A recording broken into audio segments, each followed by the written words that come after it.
va voir Xavier qui va arriver dans les rues de Chamonix. Ça va être la folie, Martin. Oui, absolument, parce qu'on a vu une nation espagnole se mobiliser ici, mais là on est quand même à Chamonix, France. Et le voilà arrivé.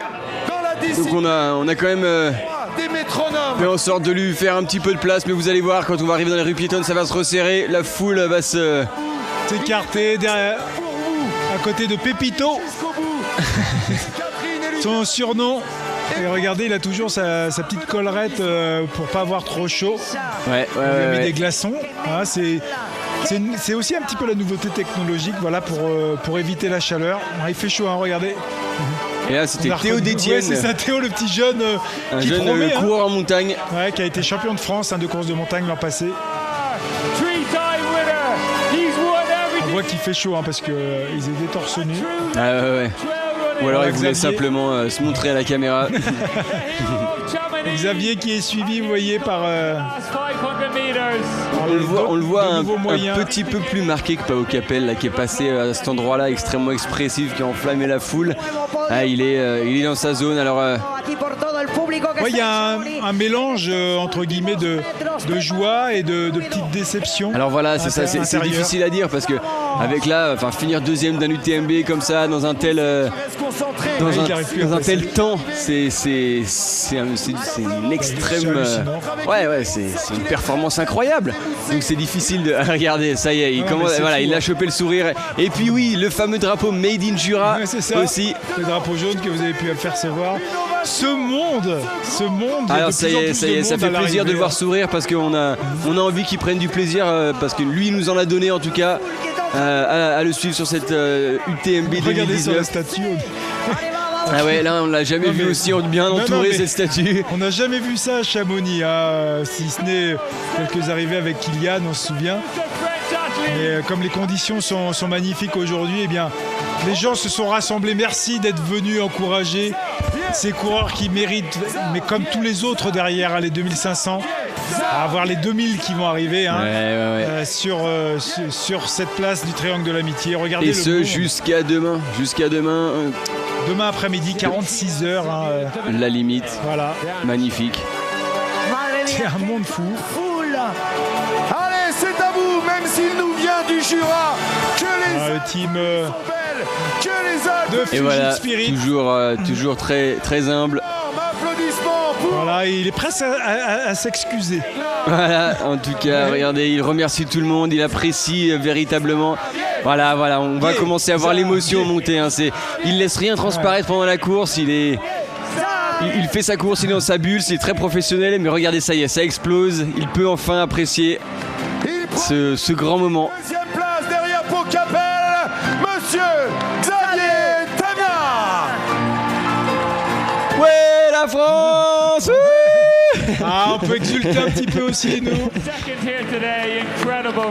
On va attendre aussi son interview, ça va être intéressant d'avoir son avis. Et puis on va regarder aussi les écarts. Mais il a bien maintenu quand même la pression derrière. 15h07 et Pau Capel est arrivé à 14h19. Vous voyez, une cinquantaine de minutes. Et Scotty Hawker a pointé à la flégère à 15h07. Voilà, regardez, il retourne remercier son public, remercier tous ces géants, tous ces bénévoles, tous ces spectateurs qui sont là tout au long du parcours et qui font de cette UTMB une vraie fête du trail. Comme on le dit, le sommet mondial du trail, c'est ici que ça se passe, dans les rues de Chamonix-Mont-Blanc. Très belle prestation de Xavier. Et la musique. Voilà, ça y est, ça va bien lui tirer des larmes.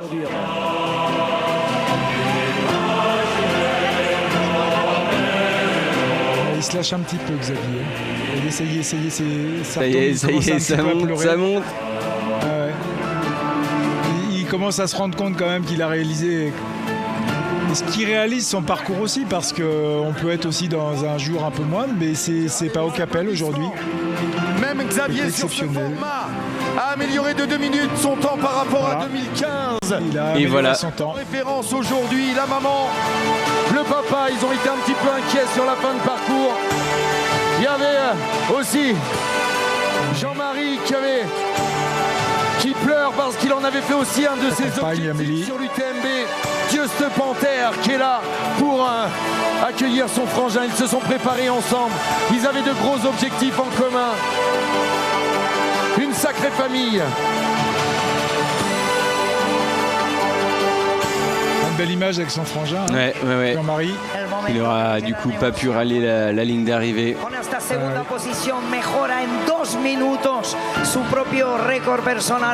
Et voilà, c'est ça, l'accolade des champions. Elle a dit là aujourd'hui, t'étais le plus fort. C'est beau cette image. Ouais. Beaucoup de respect, hein, ces deux coureurs. Deux champions. Les héros du jour, ils ont réalisé un tour du Mont Blanc extraordinaire en moins de 21 heures. Imaginez. Et on va en voir encore beaucoup des champions passer cette ligne d'arrivée aujourd'hui et demain. Restez avec nous. Beaucoup réalisent le Tour du Mont Blanc une semaine. Et eux, ils réalisent seulement en 21 heures, moins de 21 heures.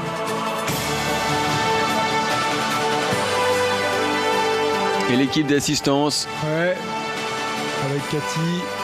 Fils aussi de Laurent et de Cathy Ardito. Aujourd'hui, trouver les mots à des moments sur les ravitaux pour qu'ils continuent, pour qu'ils viennent voir aussi Benoît Girondel, hein, parce que c'est son copain, c'est son pote. Voilà. Et on va attendre l'interview. Sur mon ami. Regarde Xavier. Tout le monde t'aime, Xavier. Voilà, tu entends Xavier. Xavier, c'est des parcours que tu connais par cœur, tu les as vécus tellement de fois, 4e, puis aussi 3 fois 1er, 2e aujourd'hui, et c'est à chaque fois différent. On sait que toi, tu te focalises d'abord sur ta course et tu regardes pas les autres, mais voilà, encore une grosse bataille aujourd'hui. Ouais, c'était... Je suis bien content que ça s'arrête là. Mais ouais, au niveau... aujourd'hui, je pense que surtout le long du parcours, au niveau applaudissement, j'étais largement mieux coté que les autres. J'ai eu plein d'encouragements avec mon prénom, c'était incroyable, je reviens pas, c'était tout du long là, c'était génial. Je sentais qu'il y avait un super engouement, une effervescence et puis voilà, je suis super content de franchir cette ligne d'arrivée. J'avais estimé un temps en 21h10 parce qu'on faisait comme en 2015 avec les pyramides calcaires à la tête au vent, puis je fais 21h07. Donc j'étais pas trop mal dans l'estimation. Voilà, mais Pau, vraiment costaud. Je lui tire mon chapeau parce que là, il a fait vraiment une sacrée perf. Les écarts étaient constants à partir du col de la Seigne. Et puis après, je pense que voilà, j'étais sur un bon tempo. Un coup, je prenais 2 minutes. Après, je les reperdais. Puis après, la tête au vent, c'était le juge de paix. J'en ai tellement chié. Et puis, j'ai vu qu'il était tellement facile que voilà, j'ai laissé tomber. Et puis, je suis bien content de ce temps-là. Et puis, de cette place. Et puis, je suis bien content pour Pau aussi. Une victoire ici, c'est juste incroyable. Donc, je pense qu'il va pouvoir en profiter. Ouais, vraiment, une grosse perf. Je tire mon chapeau, ma casquette. Ça a encore été une expérience extraordinaire, un engouement, une effervescence tout au long de ce parcours. Et puis, question temps, on avait tablé sur 2:10, je fais 2:07, donc content avec ce temps, avec cette position. Et puis bien sûr, félicitations également à Pau. Je suis en français. Ouais, t'es en français. Sorry. My fault. So, a great race today, especially all on all the track with the public. It's been such a support. It's been so great. We were based on a time of 2:10, and in the end we finished in 07. So happy with the time and with the position. What to say about Pau? He's been doing a great race today. I've seen the gap moving 10 minutes closer, 10 minutes farther, and when I reached the tête au vent, I knew it was out of reach, and I want to congratulate him because he's doing a very, very great performance today, untouchable. But really happy with the race and with the position. Et avant de te laisser tranquille, là, moi qui te connais bien, je sens énormément d'émotions cette année-là. Je sens que tu es vraiment au bord, là. Et qu'est-ce qui se passe dans ta tête? Raconte-nous un peu. Ouais, je suis content de cette saison. Franchement, je pense que c'est une de mes meilleures saisons, là. Entre mon Fuji, le 90, puis là, cette deuxième place à l'UTMB. Bon, elle n'est pas encore tout à fait finie. Je ne sais pas ce qu'il y aura après. J'ai rien prévu. Peut-être que ça s'arrêterait là. Et puis, je suis content aussi de faire un UTMB sous le beau temps. On a pu voir les montagnes. Et puis, c'est là qu'il faut se dire qu'on a une sacrée chance d'être ici puis de pouvoir contempler cet univers-là. Et je pense qu'il faut vraiment essayer de le préserver. Ce qui nous a unis aujourd'hui ici, c'est vraiment tout cet univers de la montagne. Puis il faudrait en prendre soin pour que nos générations en profitent. Et je pense que c'est très important que on change un petit peu nos habitudes, être un peu moins dans le confort, faire des choses plus simplement. Justement pour préserver ça, parce que ça vaut de l'or, quoi, et ce serait dommage que nos plus jeunes n'en profitent pas. Donc voilà, on a une sacrée chance d'avoir ça devant nous, quoi. We can see a lot of emotion on this finish line. Yes, it's true. It's great to be back here on the UTMB on a great year with Mont Fuji here on the UTMB again, and under such a fantastic weather. Joli mot et jolie phrase. Ouais, tout à fait.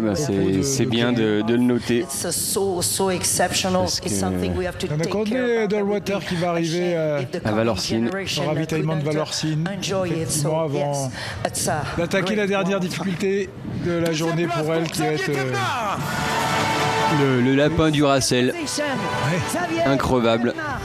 Ouais, Xavier.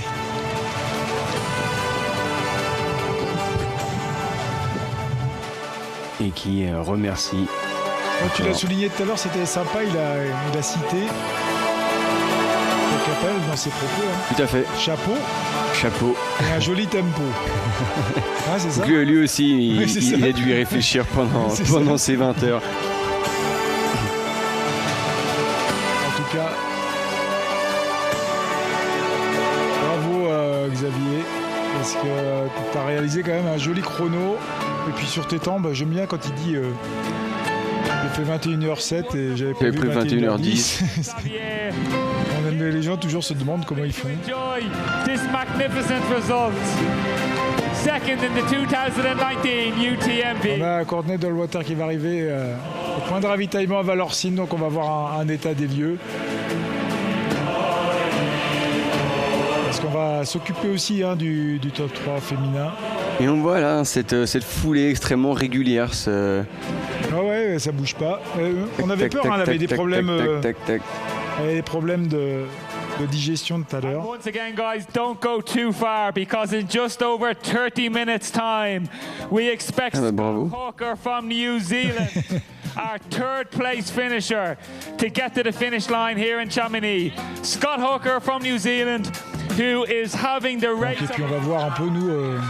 Voilà, regardez Courtney Dollwater qui était passé à 14h09 au TSEP.